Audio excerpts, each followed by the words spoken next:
ലൈവിൽ ഇറങ്ങിയേറിയ സംഭവ വികാസങ്ങളിലേക്കാണ് നമ്മൾ എത്തി നോക്കുന്നത്. മൈക്കെടുത്തിടി എന്ന് പറഞ്ഞുള്ള ജിൻഡോയുടെ താണ്ഡവം ലൈവിൽ ഇപ്പോൾ അരങ്ങേറി. അത് നമ്മൾ പ്രോമോയിൽ കണ്ട അതേ സംഭവം തന്നെയാണ്, അതേ രീതിക്ക് തന്നെ കാണിച്ചിട്ടുണ്ട്. ജാസ്മിൻ മൈക്ക് ധരിക്കാൻ സൗകര്യമില്ല, റാം പോടോ എന്ന് പറയുന്നു. ബിഗ് ബോസ് പറഞ്ഞിട്ടും കേൾക്കുന്നില്ല. എന്നിട്ട് ജാസ്മിൻ അങ്ങ് നിലവിട്ട് പൊട്ടി കരയുവാണ് അങ്ങോട്ട്. എന്റെ പൊന്നോ, നിലവിട്ട കരച്ചിൽ എന്നൊക്കെ പറഞ്ഞാൽ കുറഞ്ഞു പോകും, അമ്മാതിരി ഒരു കരച്ചില്. ഇത് ലൈവില് കണ്ടപ്പോൾ എനിക്ക് വേറൊരു ആംഗിൾ ആണ് കിട്ടുന്നത്. ജാസ്മിൻ രാവിലെ മുതൽ ആകെ ഡെസ്പായിട്ടിരിക്കുകയാണ്, ഡിസ്റ്റർബ്ഡ് ആണ്, തളർന്നിരിക്കുകയാണ്. അങ്ങനെ ഇരിക്കുന്ന ഒരാള് മൈക്കൊക്കെ ധരിക്കാൻ ചിലപ്പോൾ മറന്നു പോയെന്ന് വരും. പ്രോമോയിൽ കണ്ടപ്പോൾ നമുക്ക് തോന്നിയ പോലൊന്നും അല്ല. ജാസ്മിന്റെ കാര്യം ഇത്തിരി സീരിയസ് ഒക്കെ തന്നെയാണ്. സൈക്കോളജിക്കലി ആകെ കയ്യിന്ന് പോയിരിക്കുവാണ്. ഈ ലൈവോ എപ്പിസോഡോ പോലും ജാസ്മിന്റെ ഫാമിലിയിലുള്ള ആരെങ്കിലും കണ്ടു കഴിഞ്ഞാൽ അവർ ഒരുപാട് വിഷമിക്കും. അതിലൊന്നും ഒരു ഇതുമില്ല. അതൊന്നും ഞാൻ അതിനൊന്നും ഒരു തെറ്റും പറയുന്നില്ല. അവര് വിഷമിക്കും. ജാസ്മിനും ഒരുപാട് വിഷമത്തിലാണ്.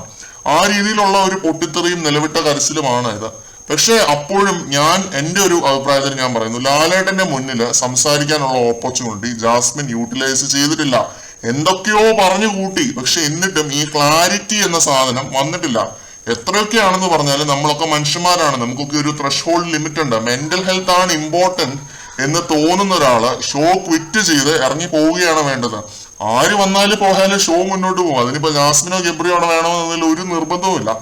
ഇത്രയും പൊട്ടിക്കരഞ്ഞ് ഷോ കാണിക്കാൻ മാത്രം അവിടെ ഒരു തേങ്ങയും നടന്നിട്ടില്ല. ലാലേട്ടൻ എന്താണ് പറഞ്ഞത്? നിന്റെയൊക്കെ കുന്തളിപ്പും കൂത്തും ഒക്കെ നാട്ടുകാർ കാണുന്നുണ്ട് മോളെ, അതാണ് ലാലേട്ടൻ പറഞ്ഞത്. അതിൽ കൂടുതലൊന്നും ലാലേട്ടൻ പറഞ്ഞിട്ടില്ല. അതെന്താണ് ഏതാണ് എന്ന് അവരെ കൺവിൻസ് ചെയ്യണം, പ്രേക്ഷകരെ കൺവിൻസ് ചെയ്യണമെന്നാണ് ലാലേട്ടൻ പറഞ്ഞത്. ഇത്ര ലാലേട്ടൻ പറഞ്ഞിട്ടുള്ളൂ. അതിനെ കിടന്ന് മോങ്ങി പൊളിച്ചിട്ട് ഒരു കാര്യവും ഇല്ല. പറ്റുന്നില്ലെങ്കിൽ ഇറങ്ങി പോടേന്നുള്ളൊരു മൈൻഡിലാണ് ഞാൻ നിൽക്കുന്നത്. ഇങ്ങനെ കിടന്ന് മോങ്ങുമ്പോ എനിക്ക് തോന്നുന്ന ഒരു കാര്യം, ഇതൊരു സഹതാപ തരംഗത്തിന്റെ തുടക്കമാണ്. ഇപ്പോഴത്തെ ഈ ഒരു നാടകം കണ്ട് കുറെ സപ്പോർട്ട് ജാസ്മിൻ ഉണ്ടായിട്ടുണ്ട്. ലൈവ് ചാറ്റിലും അവിടെയും ഇവിടെയും ഒക്കെ ആയിട്ട് എത്ര സപ്പോർട്ട് ഉണ്ടായാലും എനിക്ക് പേഴ്സണലി ഒന്നും തോന്നുന്നില്ല എന്ന് കണ്ടിട്ട്. Nothing has moved me. വെറും നാടകം, വെറും പട്ടിഷോ എന്നേ ഞാൻ പറയത്തുള്ളൂ. ജാസ്മിന്റെ പൊട്ട ബുദ്ധിയിൽ ഉദിച്ചൊരു പൊട്ട കൗണ്ടർ ഗെയിം ആണിത്. അതും ഓഡിയൻസിന് എതിരായിട്ട്. ഈ ഷോ കണ്ട് ഈ ഷോയെ വിജയിപ്പിക്കുന്ന ഓഡിയൻസിനെതിരായിട്ടാണ് ജാസ്മിൻ കളിച്ചുകൊണ്ടിരിക്കുന്നത്. ഇനി ജിൻഡോയുടെ മണ്ടയ്ക്ക് കയറാൻ വരുന്നവരോട്, ജിൻഡോ ഇപ്പൊ ക്യാപ്റ്റനായിട്ട് റെസ്പോൺസിബിലിറ്റി ഏറ്റെടുത്തിട്ട് പോലുമില്ല. അതാദ്യം നിങ്ങൾ മനസ്സിലാക്കണം. ജാസ്മിൻ ആണ് ഇപ്പോഴും ക്യാപ്റ്റൻ. അങ്ങനെ ഒരു ക്യാപ്റ്റൻ ആയിട്ടിരിക്കുമ്പോൾ നിയമങ്ങളെ ലംഘിക്കുന്നത് ശരിയല്ല. ആ മൈക്കാണ് അവരുടെ ആത്മാവ്. അതിൽ നമുക്ക് പുള്ളിയെ ഒരു തെറ്റും പറയാൻ പറ്റത്തില്ല. ആവശ്യമില്ലാത്ത ഒരു കാര്യവും പറഞ്ഞ ജിൻഡോ ഒരു പ്രൊവോക്കിങ്ങിനും നിന്നിട്ടില്ല. അത് ജാസ്മിന്റെ മനോവശം കണക്കിലെടുത്ത് തന്നെയാണ്. പിന്നെ ഞാൻ വീണ്ടും പറയുന്നു, ഇതൊരു നാടകമാണ്. ഇതിൽ പ്രബുദ്ധരായ മലയാളികൾ വീഴരുത്. ഇത് പ്രേക്ഷകർ വേഴ്സസ് ജാസ്മിൻ ജാഫർ തന്നെയാണ്. അതിലൊരു മാറ്റവുമില്ല.